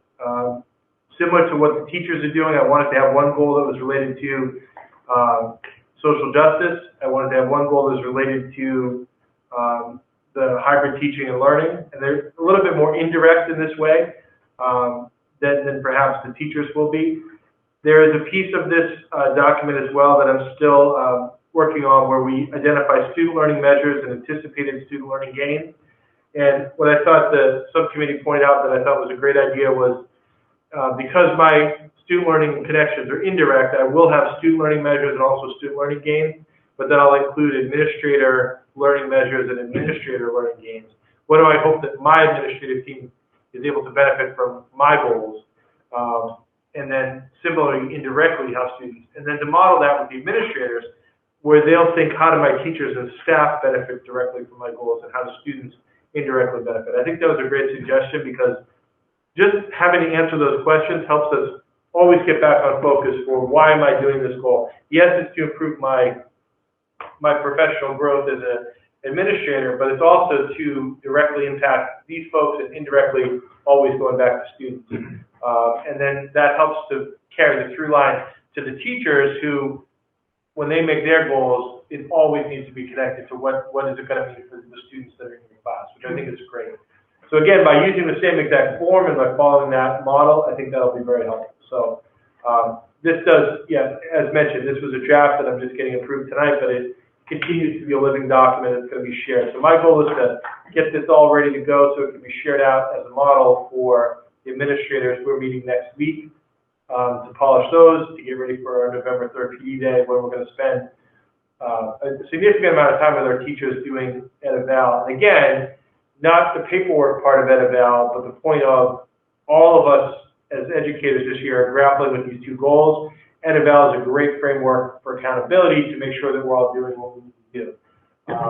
And so I think that will be well received and time well spent on the third. So my couple of thoughts and questions and comments, and to be perfectly transparent, evaluation is my weakest part of being a school committee member, to be honest. Like, I haven't been on the subcommittee. These rubrics are overwhelming to me, not what I see in my general day. I noticed the fewer, goals and fewer indicators, which I appreciate. That was the first thing I noticed. 2 quick questions. Number 1, on the goals, some of them say individual, some of them say team. Yep. Wouldn't there be sort of an individual component to each of them and a team component, or like why is it one or the other? Sure. There is. That's something that I really wanted. I've always felt a little disconnected from the superintendent's goals as an administrator, and so I wanted to really model. I'm asking all of my administrators that are at the administrative council levels, the principals and directors, to have 6 goals, which that has not always been the case. But I also don't want to overburden them with this. So I'm saying those goals are already in your school improvement plan, or they're team goals that we're working on together. So I'm hoping to see a lot of their goals a part of my team, because we are a team. So as I'm working on my goal, we're actually all doing this stuff together. And then they're also working on some of their goals as a team. So I think a lot of the goals are team goals, but some of them, you can't think of them as more individual. This is something that I'm doing personally to grow. And so I agree that there's an individual aspect of every team goal, and there's a team aspect of every individual goal. We can't do any of this on our own. And so sometimes you kind of go back and forth, but team is usually going to indicate that somebody else has that as a goal, as opposed to just they're a part of it. You know, Mike, I mean, I have a goal in here that I'm not going to do without Michael's help, right? But it might not necessarily be Michael's goal, so that's why it's not a team goal, if that makes sense. So team is usually going to indicate that most likely there's somebody else with a very similar goal. Right. And available, not just as we need to do this in order to do our job. But it's still fair to evaluate you as an individual on a team goal. It is, and that's built into our system. It's actually encouraged pretty strongly to have individual and team goals for the teachers, so I think it's good to model that all the way up. But again, I think as far as being the superintendent, I would say that these, you know, I'm accountable for whether these team goals get met. So there's no loss of accountability with that. And then on district goal number 1, it doesn't have any focus indicators or elements. They on focus indicators. Like all the other ones reference different focus. They all will, yeah. As I said before, like I wanted to get this tonight because I wanted to get out ahead of next Thursday, ahead of next November 5th. If I were doing this to give you something polished, I would not be giving you this until November 5th, but that's after the PD day, so I'm trying to just get the best I can. So I apologize for being slightly in draft form, but it is a Google Doc, and like, so even what was sent out in the packet has been updated since then. So they all will have all of those components. No, I mean, looks good to me. Other thoughts, Diana? I thought it was great. I could see that you took the feedback from last year, and they made a lot of sense for me and seemed to be aligned with what you spoke about with the teachers as well. So the alignment, I think, is a great idea. Yeah, the only other thing I'll say on the COVID one, I mean, I have a feeling in a year we still will be dealing with at least the aftermath of it. It's not still COVID, but I mean, I think a lot of it's going to be how to implement like changes going forward, not just COVID, but like overall. I think that's going to be the transition. What we're going to learn from this is just like we were just talking about with Michael about, you know, where do we go after this? We had to have Chromebooks in order to get through this, but then how do we best use that? And so a lot of the COVID things I think are just, you know, more transitions to the future teaching and learning. It's true. This came up to the subcommittee as well about COVID. I just feel as far as being transparent and publishing this on the website, I feel like I want to be able to show folks that COVID is our focus. I mean, this is this year, and I want to show that our goal is that we're focused on it this year. But I think it's written to be broadly. So essentially, I updated our, you know, the school safety goals from last year and incorporated the concept of COVID. But it's really all the processes, procedures, and protocols around safety through this umbrella lens of COVID, which is what we're up against this year, obviously. So, and I think it's fair to say it's going to go through at least June. Then we'll be still talking about this. So. Well, and there's two parts to that. That, and also, as you say, whatever trajectory we were on, COVID is changing that trajectory and changing the direction to some degree, and we're going to figure that, you know, part of what everything is going to be figuring that out. Your goals, our goals. Other comments? So you would like a vote to approve these, Dr. Daly, is that correct? If you could, I mean, I can also say that I'll bring back the finalized version in a few weeks, but this is just, it's essentially in concept that these are the goals for the year. I just want to have them in place so I can show them to the administrators and then to the teachers. I have a motion on that. Looking to my left. Sure. I move we accept Dr. Daly's,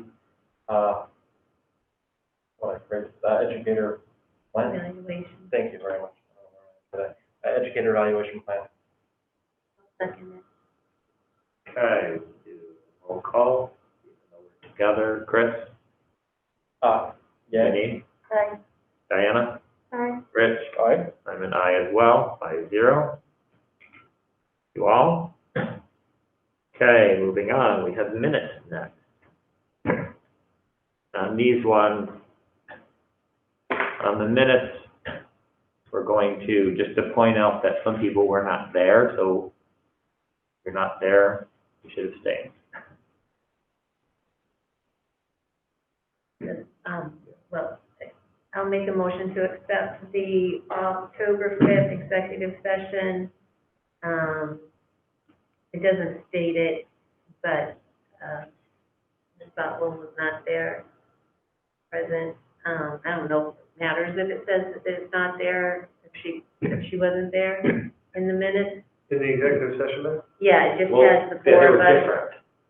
They dealt with it differently on the two different minutes. The executive session didn't have her listed, the next Right. one said not present. Right, so I It didn't did know say that. it was a 4-0 vote, though, I think it's different. Yeah. Yeah, But it yeah, should be that was It doesn't right. name who- I just think did- both are that's accurate. his point. I didn't know if it needed to be consistent, so, I can double check that with Ann. Okay. You can see that, that's a good point. okay. So, for the executive session of October 5th, as written, unless it needs to be amended to acknowledge, Ms. Botwell, yes, but I forget how I was saying it. Anyway, to approve the minutes. I'll second. No? Okay, Rich a second. One point of discussion also is, this was a meeting where some were in person and some were not in person. I don't know if the minutes should reflect Yeah, that. I didn't think that was as pertinent as, I don't know, with everything going on, because, I don't know. The whole meeting is being called virtual. Virtual, okay, And we just happen to be here, okay. you know, as far as public record, so Okay, so it's counted as virtual either way. So I think when we go back to normal, and if then we do allow a member to Yeah. participate virtually, then we should specify, but I think here, as you say, we're on. Correct, and again, because I do know that you should note it in a regular meeting if some are in person and somebody's remote. Yeah. maybe So, we can amend, I mean, let's take that under advisement, because that is a nuance, but it's technically posted as a virtual meeting. Yeah. okay, so we'll do a roll call vote on that. So Janine, say, Chris, Aye. Rich, Aye. Diana, and I'll vote aye as well, so passes 4-0. Thank you. I make a motion to accept the open session minutes of October 5th as written. I second. Okay. Any discussion? Okay, the exact same discussion as we just had about all those points.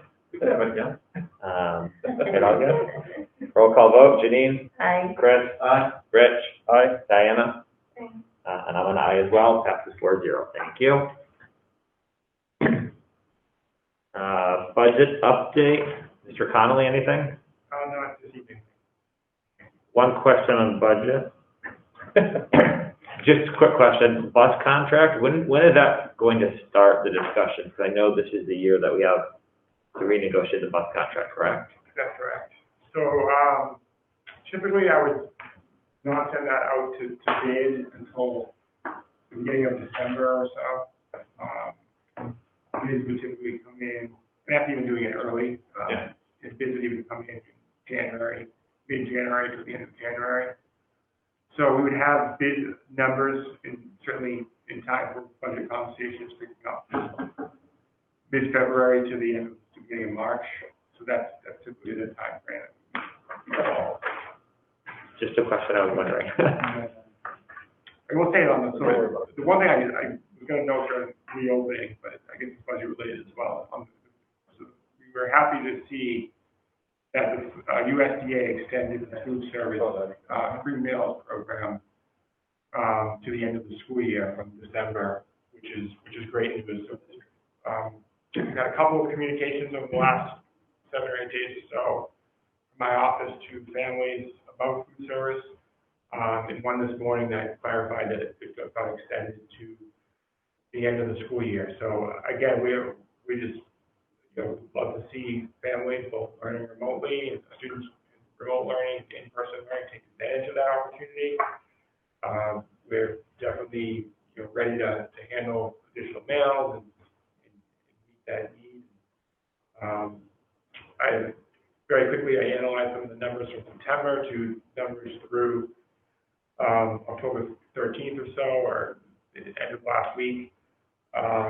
and our mails are up by about 10% in October that they were trending in September. But I think we can certainly do more and enhance the mail. We would love to see that, certainly on the remote program as well. So a couple of communications have gone out, just confirming that, and I think families have seen that and asking questions to me today about it. So hopefully we see some increase in participation. Is that pickup mostly in school lunches, or, I mean, is there any pickup in the remote, just pickup? It's a little bit of both. It's a little bit of both. Definitely there's an in-school lunch, but also the remote program picked up as well. Okay. And you don't have to order in advance for that, you can just show up Yeah, that day? no ordering in advance. We started out just to get an idea of what the participation would be. We started a Google form, but the previous communication said, don't worry about doing any of that. You can arrive, and we will definitely have a mail, breakfast and lunch meal for you. Yeah, we should, I might try to promote that again. Yeah, I was just thinking, partly because, and obviously we want to we have our own reasons for wanting to get as many people as possible, but to make sure, people whose circumstances change too, that all of a sudden, that this is available. Yeah. Happening as well. Again, you get federal funding at the paid cost of mail, for every breakfast and lunch, so it is helpful from a revenue standpoint. And we want to keep everybody employed here, and, to have our staff, it'd be good if people were taking advantage of it, so. So I'll be showing up. If I may just say to you, I've been around all the schools at lunchtime and see the kids, very safely distanced, but happy. I mean, it's just different, but they're very, very much a lunchroom still. But the box lunches are really pretty neat, and the kids really like them. I've asked the kids that like them, and it was just a great transition, as we keep saying the word pivot, right? But Anna McGovern and her team and Michael has worked so hard to really make this adjustment, and it's very different, but it's worked very well to those box lunches, so it's been great. Thank you. Not on the remote days, I haven't driven over, but they've all been eating at school, they've been there. I stood out on the remote days. Every day we do it out here, 11 to 12, right by the parent pickup area, by the gymnasium entrance. And there's a steady flow with that hour of cars. So it has steadily increasing. I think every time we kind of do a reminder and reach out, we think we get 5 or 6 or 7 or 8 more new parents or cars that day. So My middle school son may be the only student that watches these school committee meetings on YouTube afterwards, so good shout out to him. But his favorite thing of middle school is that he has a choice at lunch now. Is that there's a whole buffet, and so he's very excited every day that he has many options to choose from. So I think for some of the parents that are home with kids, there's so much to do to maintain all the different schedules. It's like one less thing you have to worry about is make a lunch right. So I mean, it's there as an option. People should definitely think of it. there's nothing on there, but I'll go in 10 minutes on it. Bids and donations, anything on that one? Not at this time. I think you removed staffing, Yes. but I have a couple questions on staffing, actually. Can't get that passed, but, but my only question, Dr. Daly, first and foremost, I know you've been posting for remote learning assistants in the building subs. Do we have building subs, the building subs for every school yet? And what about remote learning people? Yeah, right. we are still looking for more building subs. We did a communication reach out to the community and to the parent community to see if there's any interest. We're offering job sharing for building subs for parents that may be willing to work on days their child is in school, not learning remotely, just kind of job share for a particular school. So right now, I think where the biggest need is, believe it or not, is the Will Elementary School, as well as what soon will be the high school at the moment, but soon. And I think we've also talked about in our last administrative meeting, in addition to a goal of having 2 building subs at each school, or maybe more than that, they're job sharing, co-A and co-B, 1 or 2 floater building subs that may be willing to kind of go between the elementary schools, potentially, or even the middle school and the high school in the same building. When the need arises, which we've seen that could potentially become a need to be there for that. Yeah, we were very concerned up front, and we still are, about not having the substitutes coming from anywhere, you know, but I think we see the need to have a bit of a floater, and honestly, it came out through the middle school when you have the number of teachers that were impacted in the quarantine at the middle school. We don't want to be in a situation where we have to close school because there's not enough adults, right? So if we can have some others that we can borrow from in different situations, I think we were able to stay open one day because we were able to borrow a substitute from the high school, be in the same campus, which is great. But in that situation where there could be some other, you know, because some days there's going to be just a number of staff that might be ill, and then if there's a quarantine as well, one building is just going to need more help on those days. And if we can have that floater, you know, so just the idea that that adult would only be in these 5 schools, they wouldn't be going elsewhere, but they might have some flexibility. It might be even more limited, as Michael said, it might be just the elementary, just the secondary, but a little bit more. So we still need some support there, and there's positions posted, and we certainly would love folks to apply. So what are the requirements, what are your requirements for that? So, essentially, I don't think it's 2 years of bachelor school education is the minimum requirement. No specific licensure, like, if you're eligible to account. You never know, I might look for a change. There you go. Okay. On the remote learning, so that posting did get a lot of interest. So I know there's one school that moved forward and made a hire. I'm thinking the others must be close, but I've been monitoring that posting. There's been a lot of interest for that. Yeah, just the one hire so far that I'm aware of. Yeah. But that's going to go a long way to help our teachers in the classrooms with some additional support and assistance. Just don't tell them to hire whoever doesn't get it as a sub, Yeah. or a building sub. Yeah. Okay. Thank you very much. I'm sorry that item wasn't there. I was just thinking that as I was looking at it. I was scrolling down. I had the thought, and I was just like, wait, I thought there was a staffing. Like, he's trying to shut me up here. That never works. So that's what we're trying to do. That never works.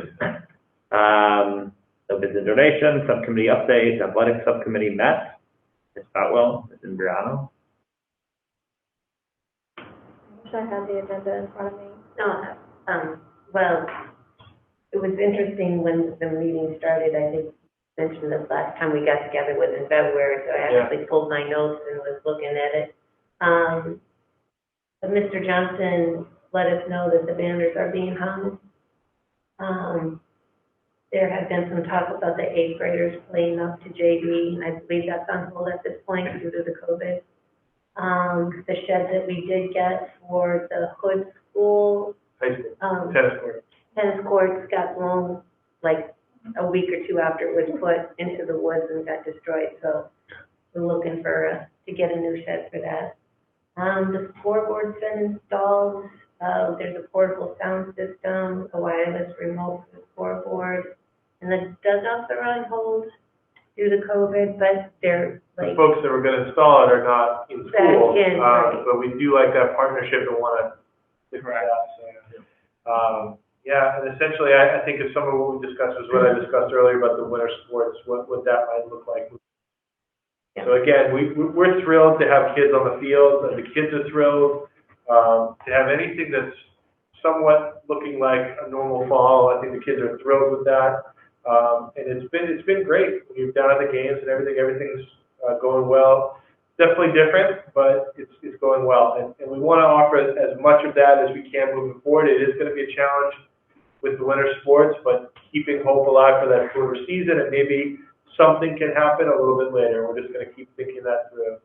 We did have some discussions about that floater season, for example, if there's football and we have to shovel snow off the field, what does it look like? All those kinds of discussions are, because we're gonna keep trying to figure out ways, working with our rec department to make these things happen. We talked about the co-op. Did you make a decision on that? I know we kind of did like a quasi poll, Sure. But I don't know if we really did that or if you. I know Mr. Johnson is going to bring that forward. The subcommittee definitely still supported the concept of a co-op. And so now it's just a matter of figuring out what that would look like with these sports if they go forward. But if, there didn't seem to be an overwhelming concern about North Reading students being alongside students from other towns. And I think the thinking there is, we are very mindful of cohort mixing and all that, but this is happening with extracurriculars elsewhere. Students are playing club sports and club teams, and there's a lot of that. And to not, to use that as a reason not to have an opportunity for wrestling or girls hockey, whatever sports that we're discussing, we didn't feel that there was enough at this time to do that. Now that might, the other towns may be different and there might not be support, but, North Reading, we felt that we were going to move forward with that. Whether those sports even run is another question as well. I think wrestling is one that's been discussed a lot, obviously, as being a difficult one to do with COVID. But, we're still willing to consider the co-op idea. So thank you. That was. So on the winter sports, are we waiting for guidance, or are we just trying to figure out plans? So there's some guidance about indoors coming out. There's going to be some updates to that as well. We're always staying tuned to MIAA, but really now we're also looking at the Cal League and what's out there. So again, what's being discussed at the moment now, and we're getting closer to Thanksgiving. Usually that starts the Monday after. No one's talking about like, oh yeah, we're ready to go on that Monday. So I think everyone's still trying to figure even practice or, getting Yeah. So I talked to Mr. Johnson and Mr. LaPretta about it. It seems like anything that we do might be a little bit delayed. It's just that much more difficult to do things inside. So trying to figure that out. My only, if I recall, MIAA gave a list of accommodations for the various sports, like, we're playing defense on side. No heading, no hand, no throwing it in. Like, there was a lot of specific accommodations. We don't have any of that for those. We don't have that for winter sports yet. Yes. And so I think that's important. And the only thing that concerns me is they put this floater season. There's supposed to be 4 seasons. How on earth are we going to fit 4 seasons in if they don't even have the guidance on how to start the second season out? So. The only other thing I remember is, Mike gave the numbers, and I believe that we're doing pretty good with the budget. Right, so there's certainly some uncertainty there with how this is all going to play out with the winter and the floating and what happens. So we have good participation from the 5 sports or so that went in fall. And, should everything be able to occur, I think and some of the adjustments that we've been able to make and what we've been able to carry over with the end of the closeout of fiscal 20, we think the budget's in reasonable condition, but certainly we have to monitor the revenue is the biggest unknown, and we got to monitor that. Okay. For athletics, fine arts subcommittee. Look to my left, Mr. McGowan, Mr. Papapasiliou. Sure. We met the same day. It was a great meeting. It was great to see everybody. I think last February was the last time. The first thing that really came up was curious as school committee members and community members, what it looks like in the art room and kind of how do things look in the COVID regime. And the response that we got back was overwhelmingly optimistic and positive. That the kids are coming in with this fantastic attitude and willingness to try things. The teachers have had a lot of real problems, like every teacher, to solve, and they've been finding really novel ways to kind of approach them. A couple of things that came up were like a program where you can post up virtual art so that people kids can see and plug in and see what other kids have made, and then they can share with the teacher, post it up online, and everybody can kind of see and comment on them and be inspired by them. Trying to come up with projects that use scarce materials because there's going to be a material shortage over enough time. The art teachers have had to compensate by sending kids home with some materials so that they can interact from home, and right now that works, but they're kind of planning ahead that way creatively. And overall, it's such a hard situation to be in, and a hard job, and what I took out of it was that they're doing a fantastic job of just, not to put too fine a point on it, but being creative and solving it. It was really great to actually, talk to some teachers. Obviously, this is a very enthusiastic and creative group, but one of the things we don't do too often. So it's actually one of the great things about this committee, I think, is that you actually get to interact with teachers directly. So it was great to talk to teachers the first time since we came back into school, and as Chris said, their enthusiasm is amazing, as it always is, and I think as avatars for the whole staff, I think, you know, we see that enthusiasm in a lot of other ways on social media, and folks who have kids in the schools probably see it as well, and it's just very impressive. So, good meeting. And evaluation subcommittee? We saw the meat of that today, we reviewed Dr. Daly's goals. There you go. Subcommittee schedule, athletics subcommittee meeting again November 18th at 1 p.m. virtual. Fine arts subcommittee November 18th, 3:30 p.m. virtual. Do we have a finance planning team meeting scheduled? Wasn't able to pinpoint the date, I know it's been discussed, We have it. I think it's on the horizon of some. It feels like that's been very fluid, and I know. letting people know a day or two before. Administrative report, anything, Dr. Daly? None of this, Correspondence, none of this. future business, November 5th, we have a meeting at 6:30 p.m.